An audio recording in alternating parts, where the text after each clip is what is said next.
નમસ્તે ફ્રેન્ડ, જય Shri Krishna, good morning. અહીંયા અમારા અમદાવાદમાં તો બહુ જ સખત ગરમી છે. રહેવાતું પણ નથી ને સહેવાતું પણ નથી. પણ ઉનાળામાં કેરી તો જોઈએ જ, કેરીનો રસ પણ જોઈએ, અને એ પણ જૂનાગઢના તલાલા ગામની છે ને. બહુ મસ્ત કેરી, જુઓ તમે પણ જુઓ કેટલું મોટું ફળ છે અને સ્વાદિષ્ટ પણ છે. એટલી સરસ છે કે એની વાત જ ના પૂછો.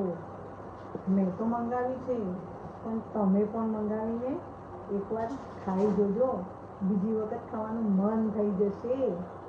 આ છે તલાલાની બેસ્ટ કેરી, જે બદામને પણ ટક્કર મારે છે ને સરસ. તમે પણ લાવજો અને ખાજો.